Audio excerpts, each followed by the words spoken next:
ஆண்டவருக்கு இவனை கொண்டு சந்ததியை உருவாக்கணும்ன்ற பெரிய திட்டம் இருக்குது. ஆண்டவருக்கு என்ன திட்டம் இருக்குது? இவனை கொண்டு சந்ததியை உண்டாக்கணும் அப்படின்ற பெரிய திட்டத்தை ஆண்டு வச்சிருக்கிறாரு. இவன் அற்பமான காரியத்தை என்ன செஞ்சிருக்கிறான்? அற்பமான காரியத்தை இவன் சம்பாதிச்சான சொத்தெல்லாம் இவனா சம்பாதிச்சான். ஆண்டவர் கிருபையா கொடுத்தார். அதுவும் அப்பையும் போயிட்டு எகிப்து ராஜா போய் தான் சொல்றான். உண்மையா இவன் கொண்டு கொடுத்துருக்க கூடாது. எகிப்து ராஜா எல்லாத்தையும் உறிஞ்சிட்டு அனுப்பியிருக்கோம்.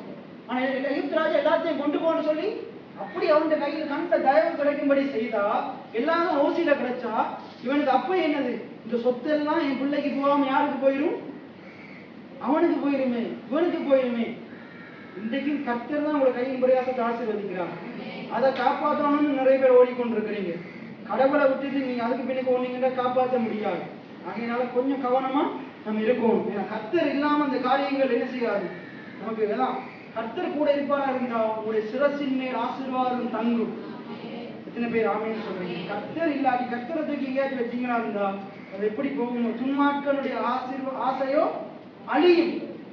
எத்தனை பேர் ஆமேன்னு சொல்றீங்க? நீதிமானுடைய ஆசையை கர்த்தர் நிறைவேற்றுவான். எத்தனை பேர் ஆமேன்னு சொல்றீங்க? நீதிமான் எங்கே இருப்பான்? ஆலயத்தில் இருப்பான். பாவிகள் கர்த்தருடைய சன்னிதானத்துக்கு வருவது கிடையாது என்று பைபிள் சொல்லுது.